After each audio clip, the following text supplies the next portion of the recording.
Subscribe करें और bell दबाएं ताकि कोई खबर रह न जाए।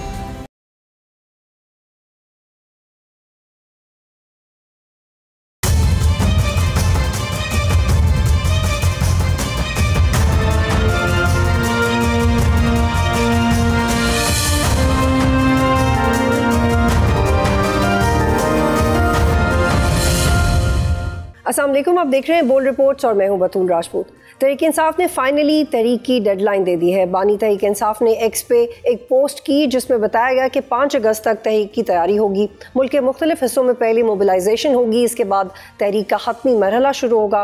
अरीमा खान ने इमरान खान के बेटों कासिम और सुलेमान के पाकिस्तान आने का भी दावा किया है। फिर राना सनाउल्लाह और दीगर गवर्नमेंट ऑफिशल्स ने बानी तहरीक इंसाफ के बेटों की गिरफ्तारी की बातें भी की, लेकिन फ़िलहाल इस हवाले से पाकिस्तान हाई कमीशन वीज़े के लिए अभी तक कोई बात नहीं की गई, कहीं कोई दरख्वास्त नहीं दी गई। तहरीक इंसाफ का क्या लाएअमल होगा, इमरान खान के बेटे पाकिस्तान आएंगे भी या नहीं, इलेक्शंस के लिए तहरीक इंसाफ की क्या तैयारियां हैं, वर्कर्स भी एहतजाज कर रहे हैं। पार्टी में भी कुछ आवाज़ें उठ रही हैं कि टिकट डिज़र्विंग लोगों को दें। इस हवाले से पार्टी की क्या पॉलिसी है, इस पर बात करते हैं। हमारे साथ मौजूद है इमरान खान के ऑफिशियल स्पोक्स पर्सन न्याज़ी साहब। बहुत शुक्रिया न्याज़ी साहब प्रोग्राम में ज्वाइन करें। अलीमा खान ने गुज़श्ता दिनों एक स्टेटमेंट दी कि इमरान खान के बेटे तहरीक में शिरकत के लिए पाकिस्तान आ रहे हैं। क्या ये जज्बाती बयानात थे या फिर वाकई बानी तहरीक इंसाफ के बेटे तहरीक में शिरकत के लिए आ रहे हैं? नहीं, कोई जज्बाती बयान नहीं है। वो मैंने किसी को कहा कि जी पाकिस्तान तहरीक इंसाफ ने KPK में तीसरी दफ़ा कामयाबी हासिल की, तो वो एक नून लीग के थे, अपना MNA हैं, तो वो कहते हैं कि जी देखें जी वो वोटर बड़ा जज्बाती है। तो जज्बाती बयान कोई नहीं है, क्योंकि इमरान खान के साथ आपको पता है मैडम कि मैं उनका तर्जमान हूँ। राजा सुलेमान अकरम उनके जनरल सेक्रेटरी हैं पार्टी के, हमें वहाँ से नहीं मिलने दिया जाता बावजूद Islamabad high court larger bench के फैसले के। उस दिन ट्यूसडे को 6 लायर्स वकला की मीटिंग थी और फैमिली की मीटिंग। 2 बहनें अंदर गई हैं, नौरीन आपा और दूसरे गई थी अपना डॉक्टर उज़मा। इन दोनों की मुलाकात हुई। इन्होंने आके बाहर जो स्टेटमेंट बताई, वही स्टेटमेंट अलीमा खान ने ब्रेक की मीडिया को। और खान साहब ने ये कहा कि मुझे इस आइसोलेशन में रखा जा रहा है, मुझे PTV तक की सहूलत भी TV की हासिल नहीं है, मुझे अखबार नहीं दिया जा रहा है, मैं बाहर के हालात से बिल्कुल नावाकिफ हूँ, जो कि आपके फार्मर प्राइम मिनिस्टर हैं इस पाकिस्तान के। हाँ, जो बच्चों की स्टेटमेंट दी, तो खान साहब के बच्चे खुद विलिंग हैं पाकिस्तान आने के लिए, अपने वालिद को मिलने के लिए। और ख़ास बात यह है कि जो बात आप मीडिया पे भी चल रही है, चलनी भी चाहिए, कि ह्यूमन राइट्स की कहीं भी दुनिया में वायोलेशन हो, इंसानी हकूक़ की वायोलेशन हो, तो तमाम NGOs भी बोलती हैं, वकला भी बोलते हैं, मीडिया भी बोलता है, क्योंकि इसके जी ठीक है। न्याज़ी साहब एक और सवाल ले लीजिए। आपके अलीमा खान ने दावा किया कि पहले वो अमेरिका जाएंगे, इसके बाद पाकिस्तान आएंगे, लेकिन कुछ रिपोर्ट्स के बाद ना तो अभी लंदन हाई कमीशन से रब्ता हुआ, ना ही उन्होंने अमरीकी वीज़ा हासिल करने के लिए दरख्वास्त की। कब तक ये सारा प्रोसेस होगा? और ये भी कि इमरान खान ने 5 अगस्त तक का वक्त दिया है, आपके ख्याल में 5 अगस्त से पहले वो पहुँच जाएंगे पाकिस्तान? ये देखिए, इमरान खान ने आपने जो पीक का टाइम दिया है 5 अगस्त इस वजह से दिया है कि इमरान खान को इलीगली डिटेन किए हुए इस झूठे मुकदमात में 2 साल हो जाएंगे 5 अगस्त को।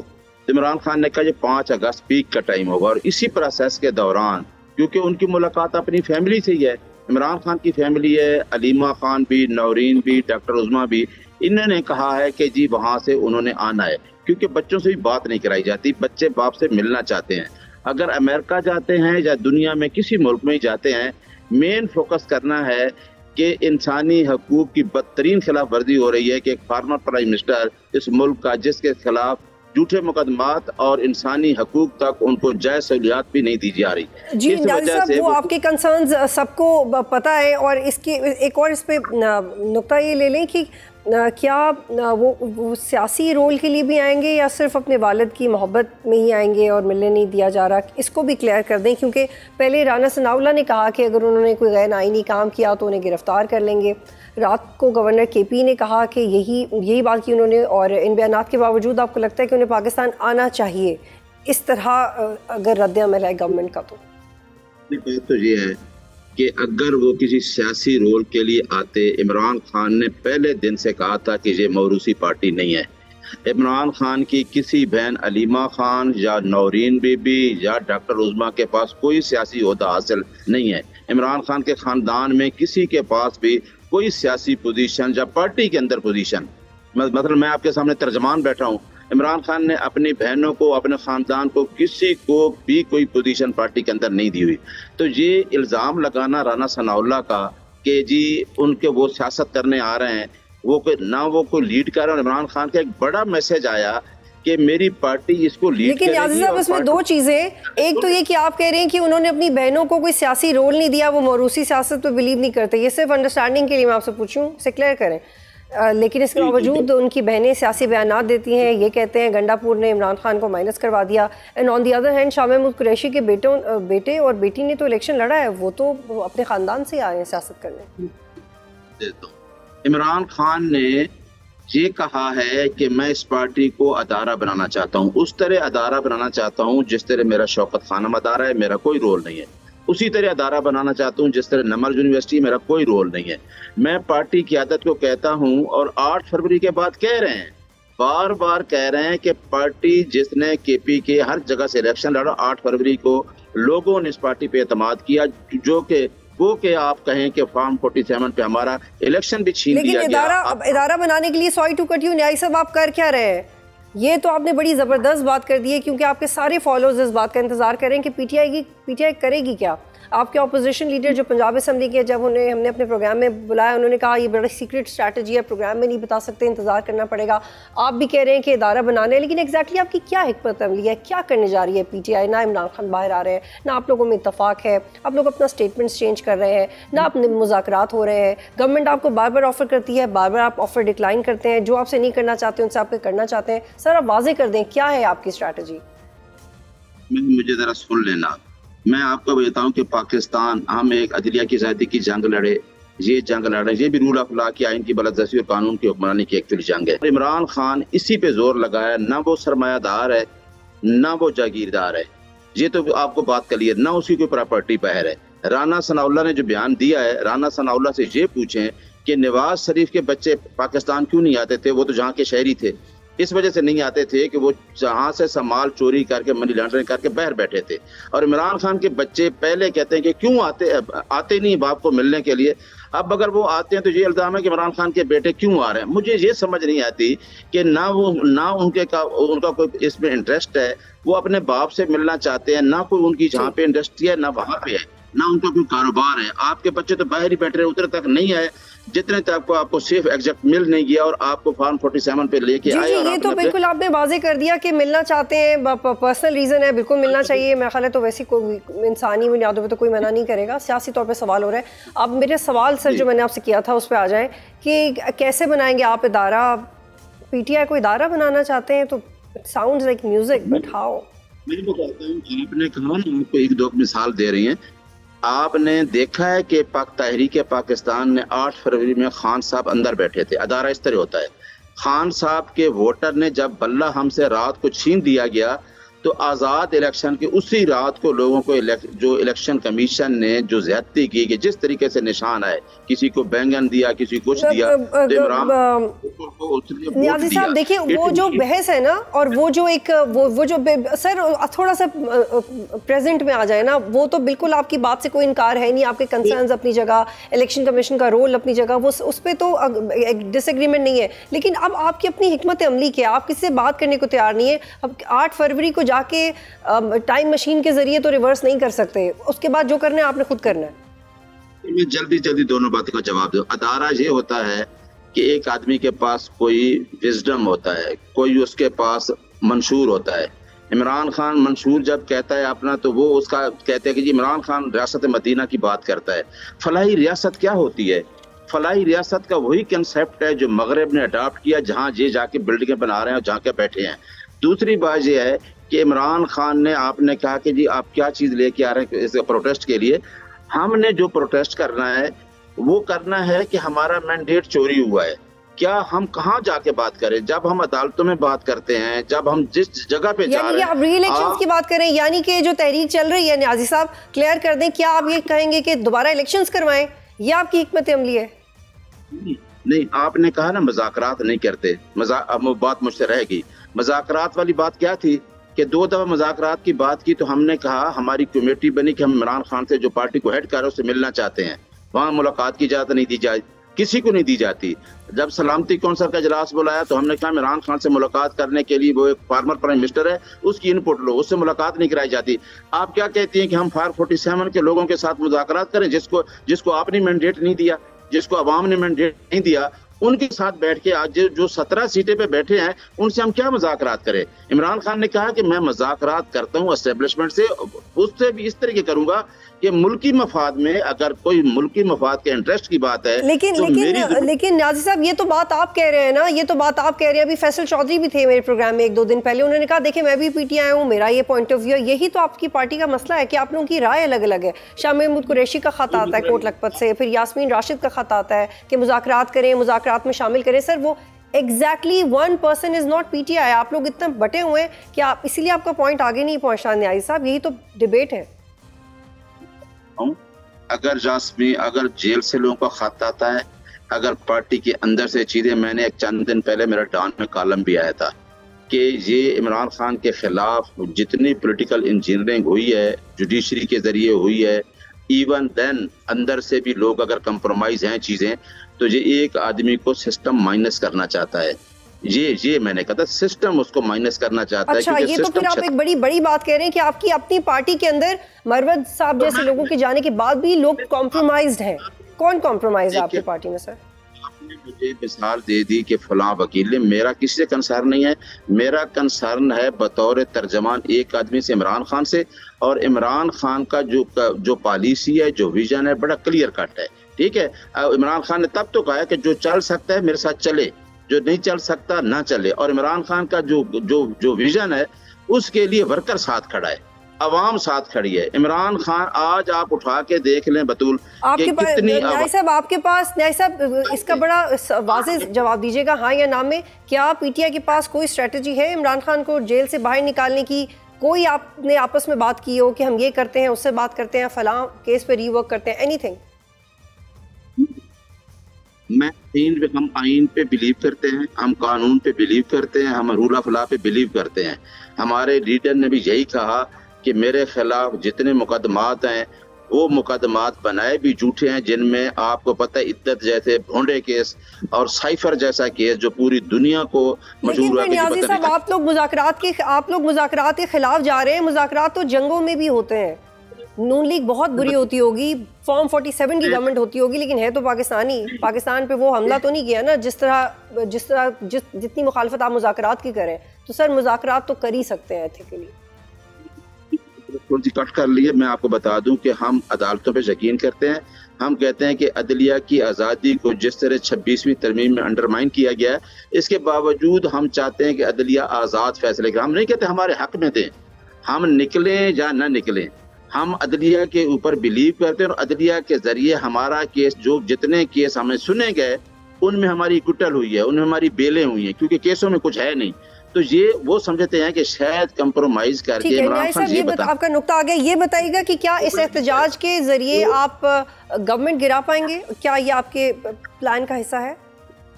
देखिए, मैं आपको बताता हूँ, जब कोई तहरीक चलती है ना, उसके जो ऑब्जेक्टिव्स होते हैं ना, आपने अदलिया की तहरीक में देखा 2 साल आप मीडिया भी साथ था, हुकूमत को गिराना गिराना। हम तो ये कह रहे हैं कि आप खुद कहते थे कि आर्टिकल 218(3) के तहत फ्री फेयर इलेक्शन, हमें फ्री फेयर इलेक्शन कौन जीता है, किसके पास 2/3 मेजॉरिटी है? हम तो लोगों को ये बता रहे हैं, और लोग एजुकेट हो चुके हैं। आप जिस जगह पे भी जाएं, लोगों को ये क्वेश्चन मुझे होता है कि खान कब बाहर आएगा और खान के साथ क्या हो रहा है। मेरा ख्याल है पाकिस्तान में ऐसा कोई आदमी नहीं है जो इस टाइम खान के साथ नहीं खड़ा। तो हमारा बचाने का तरीका ये, अब हमारे पास तो कलम हथियार, हमको लड़ाई तो नहीं कर रहे। हम रोड पे आते हैं तो हमारे खिलाफ पर्चे, वकला के खिलाफ 780 के पर्चे हैं। तो ये जो न्याज़ी साहब देखिए, वो जहाँ आपकी विक्टिमाइजेशन हुई है, वो बहुत सारे लोगों ने एग्री भी किया है, वो बिल्कुल अपनी जगह पे, अब वो आपकी बात मुनासिब है। लेकिन जो बतौर सियासी जमात आपको पॉलिटिकल ऑप्शन सिस्टम देता है, ये मैं बहुत डिप्लोमेटिकली आपसे बात कर रही हूँ, just to have an understanding, तो वो ऑप्शंस भी तो आप डिक्लाइन कर देते हैं। क्या ऑप्शन दिया मसलन? क्या ऑप्शन है? अगर हम ये कहते हैं जब आपको पता है, सब मीडिया को बोलना चाहिए, जब लोगों को पता है कि फार्म 45 पे एक जमात जीती है, जब पता था अदालत को, सुप्रीम कोर्ट ऑफ पाकिस्तान को, कि पंजाब में ट्रिब्यूनल बनाने, आपको याद है कि फार्मर चीफ जस्टिस ने मुझे कहा था कि मैं आपका लाइसेंस सस्पेंड कर दूं। मैंने इतनी बात की कि सर ट्रिब्यूनल बनाए गए हैं, पंजाब ने बनाए हैं, 120 डेज हैं, इलेक्शन ट्रिब्यूनल के फैसले होने दें। आप कहाँ पे जाके, आप फिर जाके किसी को टक्कर मारनी है जब मुल्क में आईन और कानून कहीं नजर ना आ रहा हो, तो हम क्या, हमारे पास क्या ऑप्शन है? ऑप्शन आपके पास पूरी डेवलप कंट्री में ये होता है, लॉन्ग मार्च हिस्ट्री की एक पूरी हिस्ट्री है कि हम जाके पीसफुल प्रोटेस्ट करके अपना हक मांग सकते हैं कि हमें अपना हक, और हक अल्टीमेटली आप बस पीसफुल प्रोटेस्ट करने जा रहे हैं, इसके अलावा कोई वाज़ेह, इसके अलावा कोई हिकमत अमली नहीं। आगे बढ़ते हैं। न्याय साहब, पीटीआई में सेनेट इलेक्शंस के हवाले से भी इख्तलाफात हैं। कारकुनान शिकायत कर रहे हैं कि नजरियाती लोगों को टिकट्स नहीं दिए जा रहे। क्यों नजरियाती लोगों को साइडलाइन किया जा रहा है?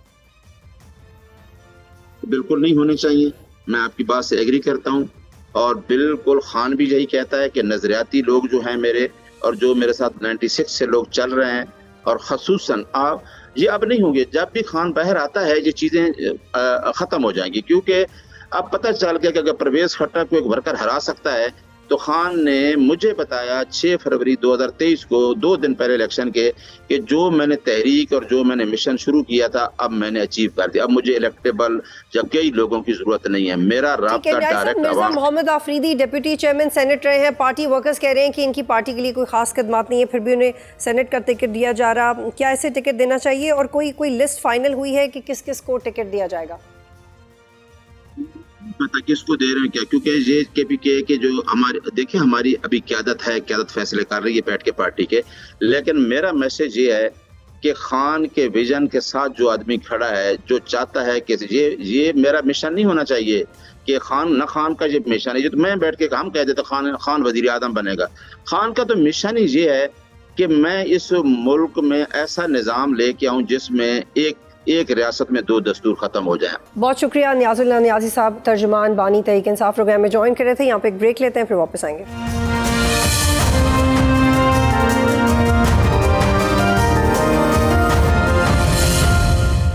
प्रोग्राम में खुश आमदीद, और इस वक्त मुझे ज्वाइन किया है सेनेटर कामरान मुर्तज़ा साहब ने, जिनका ताल्लुक JOIF से है। बहुत शुक्रिया सेनेटर साहब, आप ज्वाइन करें। खैबर पख्तूनख्वा और बलूचिस्तान मुसलसल हमलों की जद में है। रात बलूचिस्तान में एक अफसोसनाक वाक़े में पंजाब से ताल्लुक़ रखने वाले 9 अफराद को कत्ल किया गया। सिर्फ बाजोड़ की अगर हम बात करें तो जुलाई 2023 में JOI के वर्कर्स कन्वेंशन में 100 के करीब शहादतें हुई। आपके मुताद्दिद रहनुमा टारगेट किलिंग का निशाना बने हैं। अब ANP के मौलाना खान ज़ेब को निशाना बनाया गया। क्या वजूहात हैं इसकी, और जो पोटेंशियल रेमेडीज़ हैं या पॉलिसीज़ हैं जिनसे ये मामला हल होंगे? एक तो गवर्नमेंटल रिट नहीं है, और गवर्नमेंटल रिट उस वक्त होती है जब उसमें गवर्नमेंट या हुकूमत करने वाले लोगों पे एतमाद होता है। एतमाद उन पे होता है जो इलेक्टेड होते हैं और मुंतखब हुए होते हैं जेन्युइनली। तो यहाँ पे असल मसला जो है ना वो बुनियाद का टेढ़ा होता है। आप उसके ऊपर बड़ी बिल्डिंग बनाते रहिए मगर बनेगी नहीं। वजह उसकी ये कि ये लोग जो है वो लोगों को एक्सेप्टेबल नहीं है, जो आज बैठे हुए हुकूमतें कर रहे हैं। वो आम पब्लिक के लिए जो है ना वो एलियन है। उन्होंने उनको वोट नहीं दिया, उनको पता है कि ये किस तरह से आए। तो इस तरह से अगर आना है और इस तरह से अगर निज़ाम हुकूमत चलाना है फिर उसका नतीजा यही निकलता है। वाक़या बहुत अफसोसनाक है। अपना मौलाना साहब वाला भी ANP के दोस्त थे और ये अपना बलूचिस्तान वाला भी। आप 9 कह रही हैं, मेरा ख्याल है 12 लोग हैं जिनकी शहादतें हुई हैं, मगर अल्लाह उनको सब्र दे और दर्जे करें, मगर बहुत ज़्यादा जुल्म। लेकिन सेनेटर साहब ANP के साथ जैसे पीपल्स पार्टी के साथ इवन मौलाना के ऊपर भी टैक्स होते रहे हैं। हम समझ सकते हैं, कनेक्ट कर सकते हैं कि ये क्यों हो रहा है, लेकिन आपको लगता है कि अब पाकिस्तान अफोर्ड कर सकता है? एक्सटर्नली पाकिस्तान को इतने ज़्यादा अब चैलेंजेस हैं कि इंटरनली हम अफोर्ड नहीं कर सकते। क्या होना चाहिए, आप सजेस्ट क्या करेंगे? ठीक है, जिम्मेदारी तो गवर्नमेंट की बनती है, लेकिन नेशनली आप इस चीज़ को कैसे एड्रेस करेंगे? क्योंकि अब सियासतदान हर्ट हो रहे हैं, उनके वर्कर्स हर्ट हो रहे हैं। हम दोबारा अफोर्ड नहीं कर सकते 2014 और 13 वाली वेव। अब सब पार्टियों को इकट्ठा बैठना होगा, इसके अलावा कोई चारा नहीं है। ये किसी एक पार्टी के बस की बात अब पाकिस्तान नहीं रहा। सब पार्टियों को इकट्ठा बैठना होगा, इस मसले का हल करना होगा और इसकी गिरा जो मुख्तलिफ जगहों से मुख्तलिफ अंदाज में सुलझती है। बलूचिस्तान की गिरह जो है वो मिसिंग पर्सन का मामला सॉल्व करने से और फेयर और फ्री इलेक्शन करने से, खैबर पख्तूनख्वा में फेयर और फ्री इलेक्शन भी है और करप्शन के मामला भी हैं। अवाम तक जो है वो ग्रास रूट लेवल तक जो है वो जा ही नहीं रहा कुछ भी। तो ये सारे मामला को दुरुस्त करना होगा, हमको ऐड करना होगा कि पार्टियां जो कुछ करेंगी वो आम पब्लिक के लिए करेंगी, ना कि अपने वर्कर्स। ठीक। सेंटर साहब, आपने गुज़िश्ता प्रोग्राम में ये कहा था कि लोग मौलाना की जुल्फ़ों के असीर होते हैं, और वही हुआ राना सनाउल्लाह के साथ हुकूमती वफ्द मौलाना की रिहाइश मुलाकात किस हवाले से थी, क्या बातचीत हुई? बातचीत सियासी थी और एक आध दिन में सरफेस हो जाएगी, उसका मकसद समझ आ जाएगा। तो अभी तक इसका अभी मकसद जो है ना वो फिल वक्त मेरा ख्याल है बताना मुनासिब नहीं होगा। तो एक आध दिन दे दीजिए, शायद मंडे तक, या मुमकिन है आज भी या शाम तक या कल तक ये मामला जो है सरफेस हो जाए। लेकिन क्या सेंटर साहब ये है कि आप और हुकूमत मिलके केपी में अपना वज़ीर आला ला रहे हैं, क्या ऐसी कुछ इतलात हैं जो आप शेयर नहीं कर सकते? नहीं, बिल्कुल बिल्कुल। वो वज़ीर आला उन्हीं का है जिनकी मर्जी से आया। तो इसमें जो है वो हम अपनी मर्जी से नहीं ला रहे, हम इसमें दाखिलत कर रहे हैं। ये इस जो कुछ ये बैगेज है ये वही संभाले जिनका बैगेज। तो फिर अगर आप वज़ारत आला भी नहीं लेना चाहते और अगर अदम एतमाद भी नहीं आ रही, तो फिर ऐसा क्या है जो आप केपी में करने जा रहे हैं? एक दो दिन चाहिए, सब कुछ सामने आ जाएगा इंशाल्लाह। तो सर आप अगर एक दो दिन पहले बता देंगे तो हमें खबर मिल जाएगी। वो आपको खबर यकीनन मिल जाएगी, मगर बाज़ औक़ात जो है कुछ पहले बता देने से खबर ख़त्म हो जाती है। ठीक होने दीजिए मामला।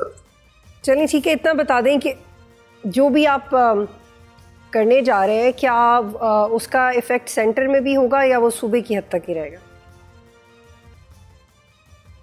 सेंटर में तो मेरा ख्याल है कोई इफेक्ट नहीं होगा। अगर आपकी मुराद किसी हुकूमत को ज्वाइन करने से है तो ऐसा नहीं। ठीक। अच्छा सेंटर साहब, अगर आपको ये ऑफ़र आए कि केपी में गवर्नमेंट करने का मौका मिल रहा है, या ऑफ़र ऐसी कोई और आपको ऑफ़र करे, तो क्या आपका रद्द अमल होगा? देखिए, मैं फैसला करने का मजाज नहीं, पार्टी फैसला करने की मजाज मुमकिन है। जब कभी कोई ऑफर होगी तो पार्टी उस पर गौर करेगी। मेरी एक राय हो सकती है, मेरा एक वोट हो सकता है, इससे ज़्यादा मेरी हैसियत नहीं। लेकिन सेनेटर साहब, अभी थोड़ी देर पहले आपने कहा कि वजारत आला इसलिए नहीं लेनी क्योंकि बैगेज नहीं लेना चाहते, लेकिन एक गवर्नमेंट की ऑफ़र होगी तो ले लेंगे। तो गवर्नमेंट भी तो लेना एक बैगेज ही होगा। How do you justify that?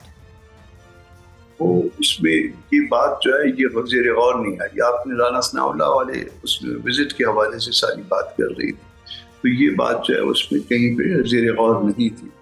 जब कोई चीज़ जो है ना ज़ेर गौर आएगी तो वो फिर पार्टी उसको ज़ेर गौर लाएगी, और जब ज़ेर गौर आएगी फिर इंशाअल्लाह ताला फिर उसको पब्लिक करेंगे जो भी उसमें फैसले। ठीक है सेनेटर साहब, ये बताइएगा कि ये कि कुछ हुकूमती अरकान चाहते हैं कि आप और हुकूमत मिल के सेनेट के इलेक्शंस लड़ें, तो क्या हुकूमत के साथ आपका ऐसा कुछ इत्तेहाद हो सकता है? हमारा इत्तेहाद सबके साथ हो सकता है, जहाँ पे फ़ायदा होगा हमारा या कोई हम अपने आपस में कैलकुलेशन में और सेव होंगे हम अपनी सीटें निकालने में। तो ये बात जो है गवर्नमेंट के साथ भी चल के हो सकती है, ये बात अपोजिशन में यानी मरकज़ में जो अपोजिशन है उसके साथ भी हो सकती है। यानी आप उसको और वाज़ेह कर देता हूँ, ये बात पीटीआई के साथ भी मुमकिन है, गवर्नमेंट यानी मुस्लिम लीग नून और पीपल्स पार्टी के साथ भी मुमकिन है, मगर ये सारी बातें अभी तक कबल अज़। लेकिन क्या यही वो खबर है जो आप हमें एक दो दिन बाद दे सकते हैं? नहीं, अभी तो जब खबर होगी तो आपको देंगे ना, इंतजार के। ठीक है सर, राना सनाउल्लाह या दीगर हुकूमती रहनुमाओं ने हुकूमत में शामिल होने की भी दावत दी है आपको क्या? नहीं, ऐसी कोई बात नहीं, मेरी मौजूदगी में तो कोई ऐसी दावत नहीं। जब मैं बैठा था, आप खुद भी लॉ मेकर हैं और आजकल ऐसा मैं अपनी प्रेजेंस की जो अच्छा, मेरी प्रेजेंस में तो मैं उस बात का जिम्मेदार हूँ। मेरी प्रेजेंस में ऐसी कोई बात नहीं। ठीक, आप खुद भी लॉ मेकर हैं, कानून और आइन को भी आप समझते हैं। आजकल असम्बली की मुद्दत में इजाफे के हवाले से भी स्पेकुलेट किया जा रहा है। हम जब भी पूछते हैं तो एक रद्दमल तो ये आता है कि वैसे होना तो नहीं चाहिए, वी डोंट बाय दिस, लेकिन वी डोंट नो। तो आपका क्या रिएक्शन है इसके ऊपर? ये होना भी नहीं चाहिए और इस पे बात भी नहीं हुई। ठीक, अब चूंकि गवर्नमेंट के पास 2/3 मेजॉरिटी मौजूद है, आइनी तरमीम भी लाई जा सकती है। अगर 27वीं तरमीम आई तो आप हुकूमत का साथ देंगे? जब हम उसको देखेंगे चीज को, तो जब तक देखें ना उस वक्त तक हम कैसे कह सकते हैं कि हम साथ देंगे या साथ नहीं देंगे। अभी तक ये भी स्पेकुलेशन है और इसमें कोई चीज जो है राइटिंग किसी के सामने नहीं आई। बगैर देखे हम कोई फैसला नहीं करते चीजों। सेंटर साहब, माजी में पीपल्स पार्टी ने प्रपोजल दिया कि आईनी अदालत बननी चाहिए, लेकिन फिर एक आईनी बेंच पे मामला तय पा गए। लेकिन अब मेंबर जुडिशल कमीशन एहसन बून और कुछ बार काउंसिल्स ने ये भी मुतालबा किया है कि एक अलग आईनी अदालत बननी चाहिए। आपके ख्याल में कौन सा मुतालबा जायज़ है इसमें? देखिए, ये आईनी बेंच इसीलिए बनाया गया था कि देखिए इससे कोई अच्छाई जो है ना जन्म लेती है या नहीं लेती। अब अगर इससे अच्छाई नहीं जन्म दिया तो यकीनन जो ना बनाइए, अच्छाई नहीं हुई है तो ना बनाइए।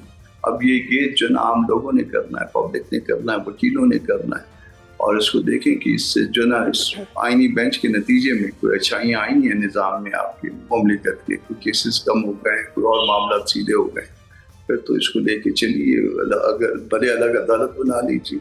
मगर जो ना अगर फर्ज करे कि इससे कोई अच्छाई नहीं आई है तो फिर आपको कुछ और सोचना होगा।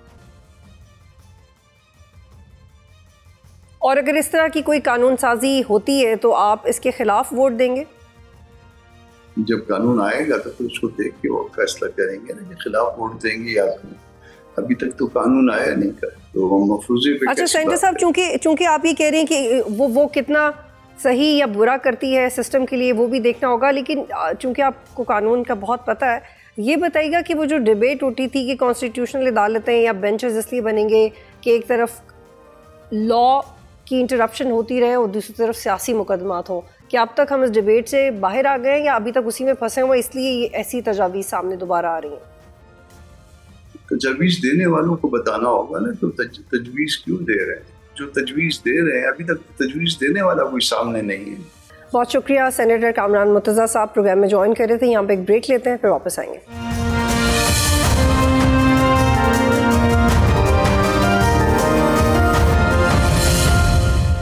प्रोग्राम में खुश आमदीद। और इस वक्त मुझे ज्वाइन कर रहे हैं बिगर हायर साहब, जो डिफेंस एनालिस्ट हैं और पाकिस्तान की सिक्योरिटी के मामलात को बहुत अच्छी तरह समझते हैं। पिछले 24 घंटों में हमने अफसोसनाक वाक़यात विटनेस किए, जिसमें KP में मौलाना खानजेब को मार दिया गया।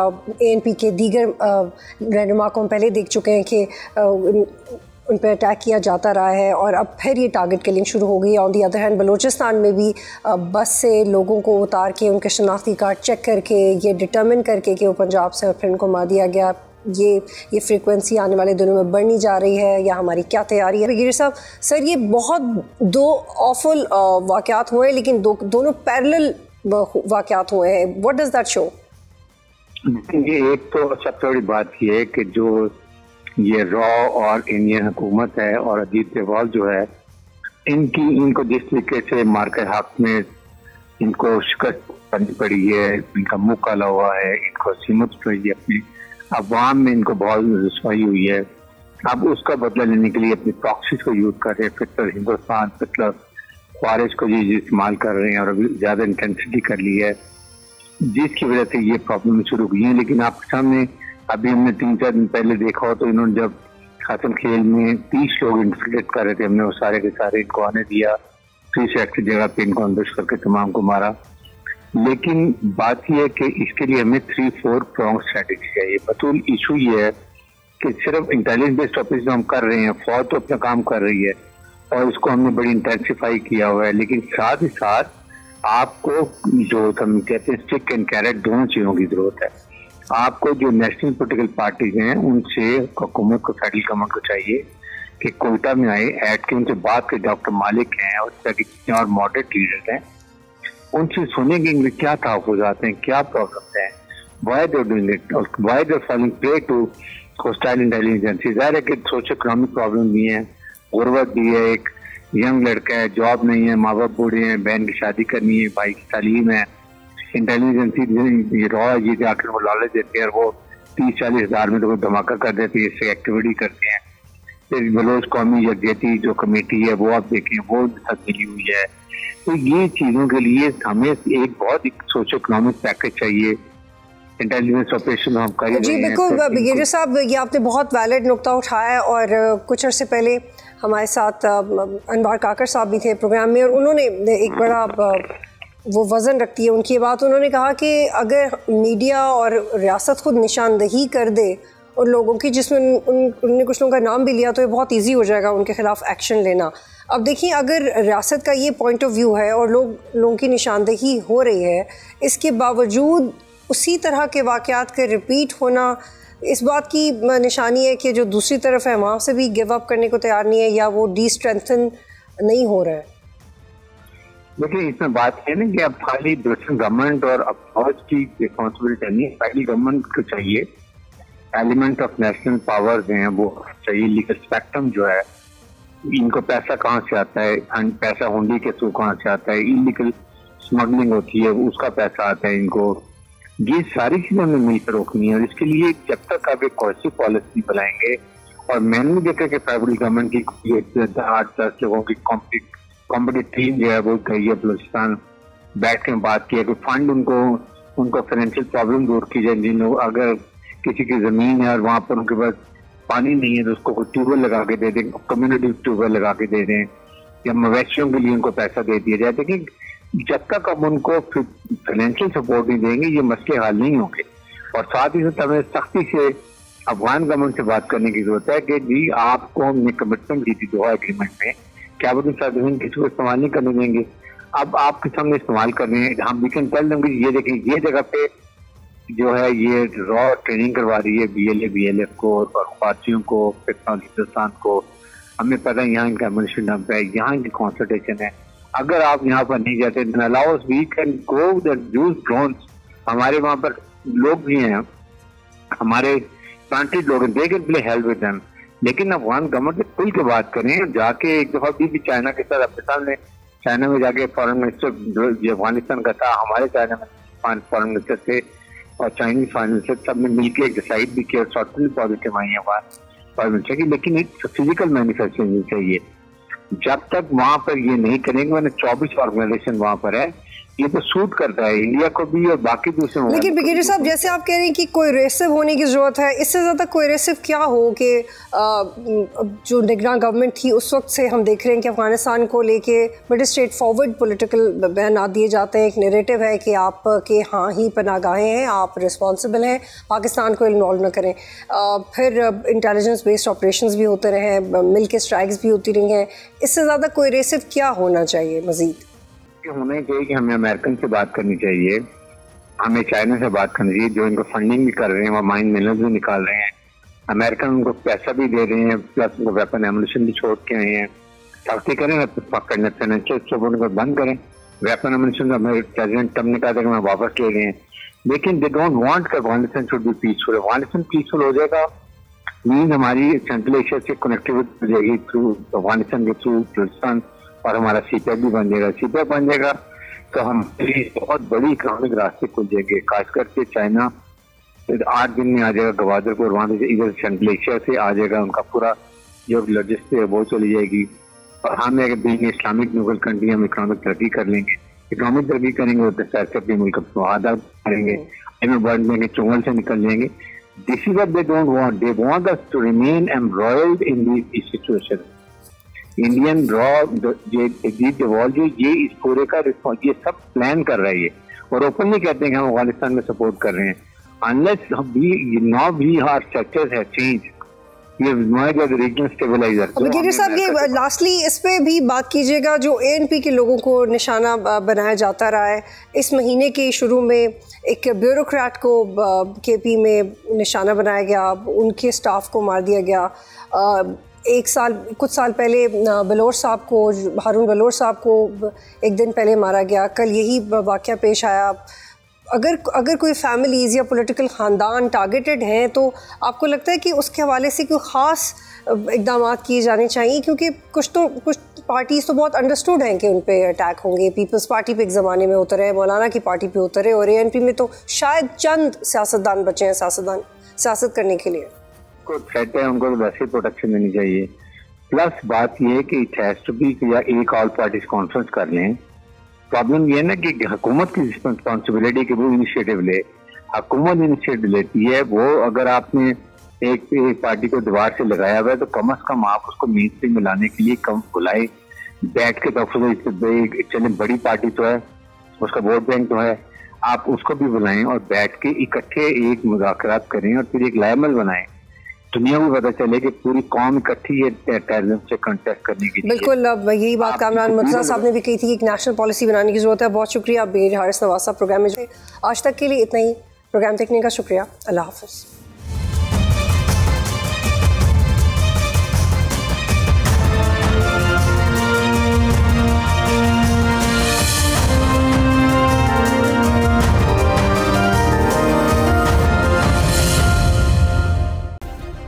सब्सक्राइब करें और बेल दबाएं ताकि कोई खबर रह न जाए।